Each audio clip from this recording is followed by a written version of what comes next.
Basi imani chanzo chake ni kusikia. Na kusikia huja kwa neno la Kristo. Exactly. Yeah. Lakini nasema je, wao hawakusikia na wamesikia sauti yao imeenea duniani mwote, na maneno yao hata mwisho ya dunia.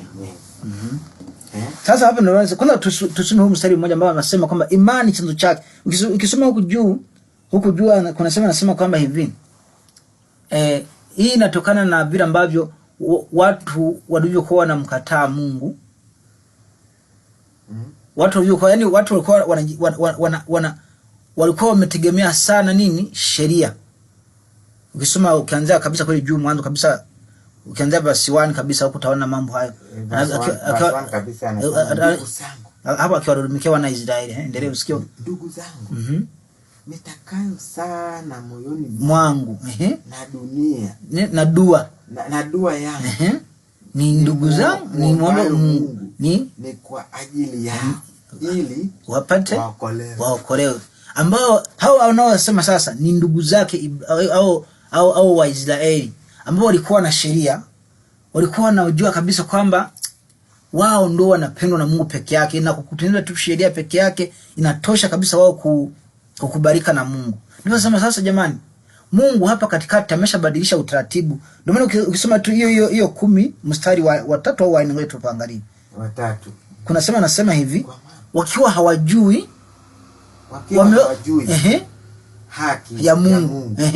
Na wakitaka kudhihirisha haki yao wenyewe.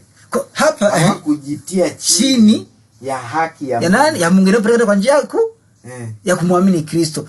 Walijikataa hiyo haki. Ndio kudimani. Hii haki hii ni kwa ajili ya watu wote, wala sio kwa matendo, wala sio kwa nini, wala sio kwa nini, sio kwa nini. Kitu yenye tunasema hii haki ni nini? Hii haki ni kujitia chini ya utawala wa Kristo kwa kumwamini.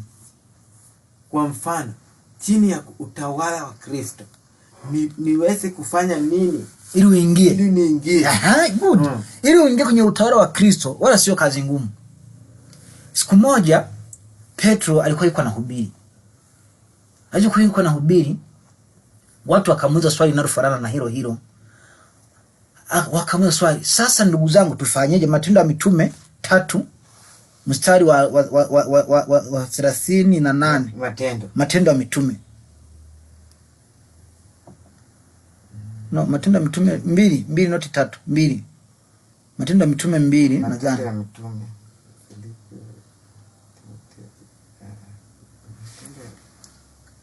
Ni Acts after Yohana Mtakatifu. After Yohana ni Matendo ya Mitume. Ni Matendo. Anasema walipoyasikia sura ngapi? Nimesema 7. Ni verse ni 2 verse ni 2:20-37. Walipoyasikia hayo wakachomwa mioyo yao, wakamwambia Petro na mitume wengine, tutendeje ndugu zetu? Petro akawaambia, tubuni mkabatizwe kila mmoja kwa jina lake Yesu Kristo mpate ondoleo la dhambi zenu, nanyi mtapokea kipawa cha Roho Mtakatifu.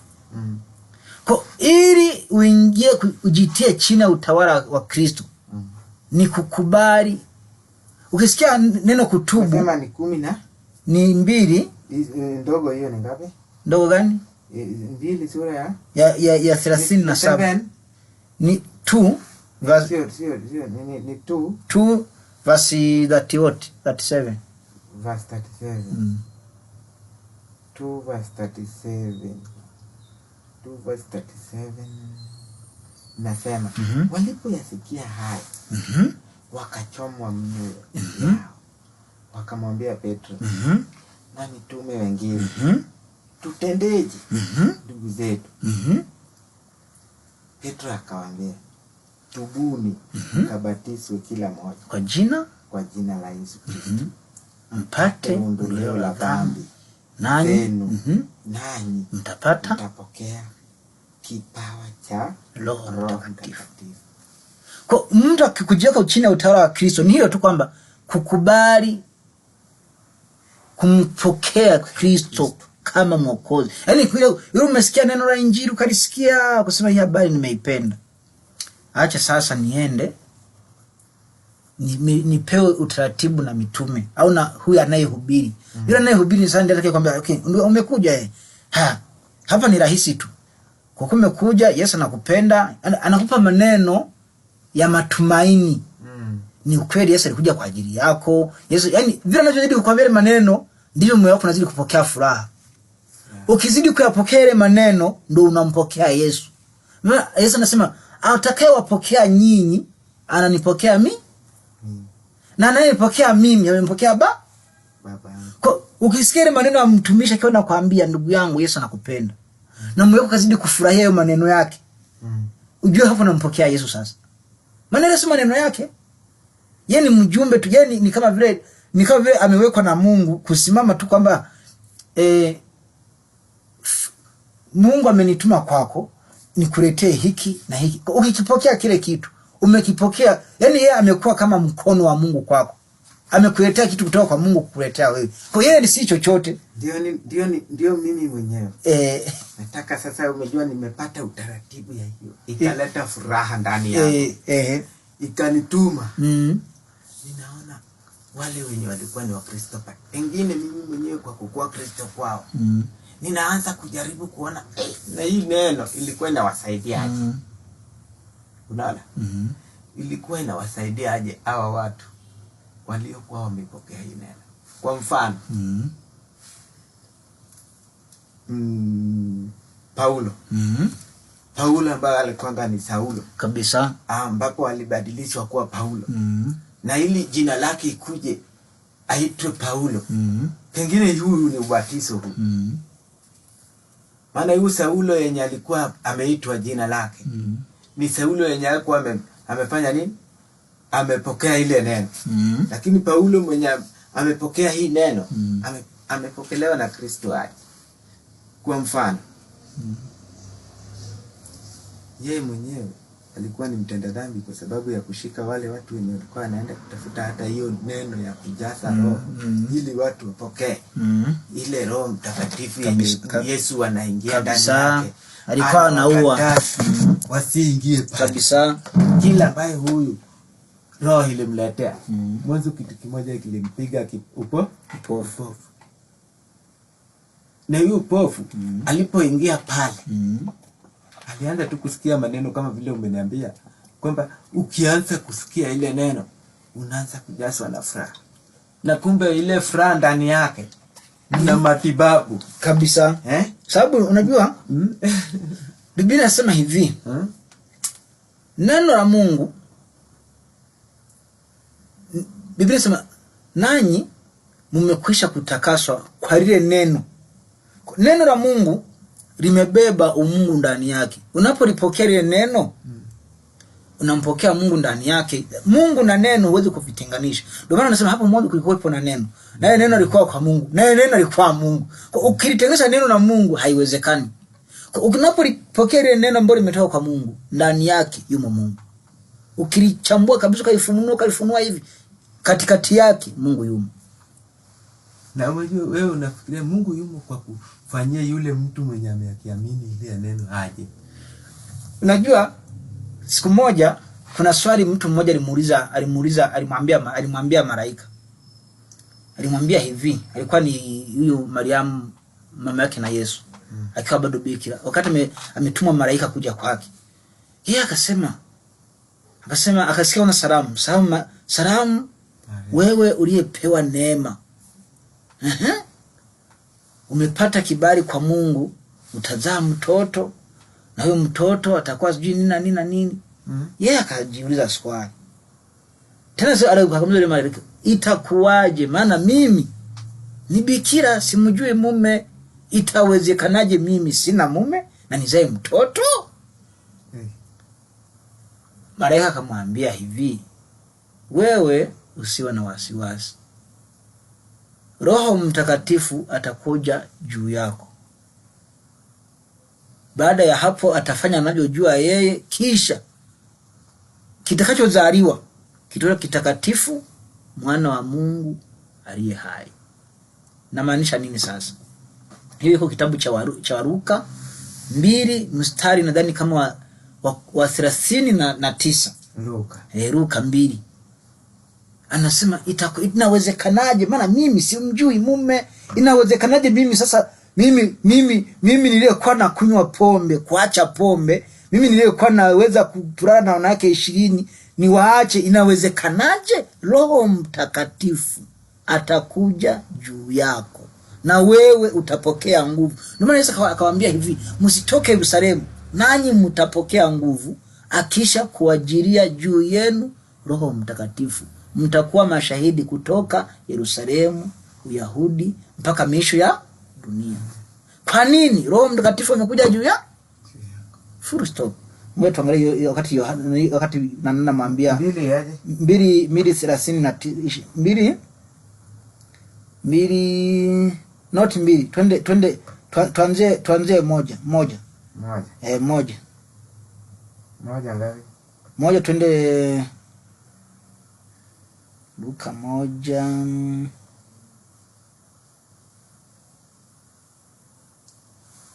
Luka 1:39.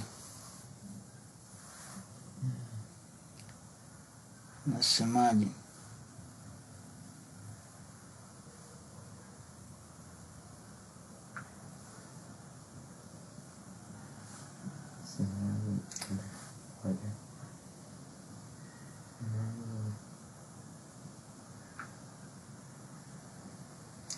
Twende hiyo Luka 1.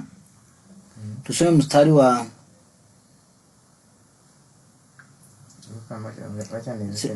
34. Mariamu akamwambia malaika, litakuwaje neno hili?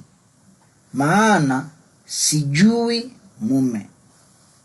Malaika akajibu akamwambia, Roho Mtakatifu atakujia juu yako, na nguvu zake aliye juu zitakufunika kama kivuli. Kwa sababu hiyo hicho kitakachozaliwa kitaitwa kitakatifu, mwana wa Mungu. Kwa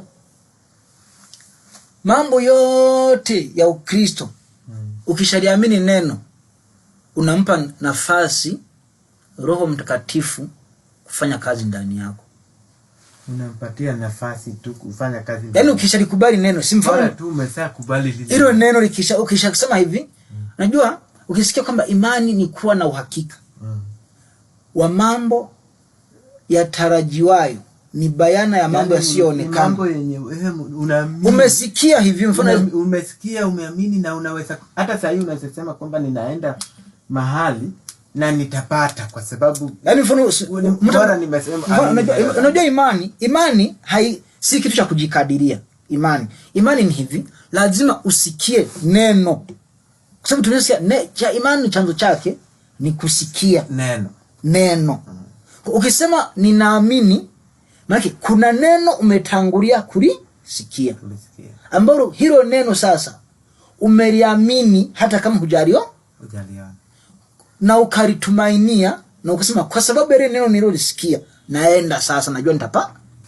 Full stop. Mfano sasa tukisema kwamba tuna imani, maana yake kuna neno fulani tumelisikia kutoka kwa Mungu au kutoka kwa Yesu, ambao amelisema amesema kupitia watumishi wake. Ni kama vile au na sisi unaweza kumekata sehemu peke yako tu, labda ukasikia ndani yako neno na sauti imesema. Unasikia mimi hapo hivyo ukinena, hata hivyo at the same time yenye unanena. Mimi ninafikia hata hiyo ninaweza kuwa ninakupatia example. Kwa sababu ninajua hivyo unavyosema, na ninaweza chukua kwa mfano Daudi.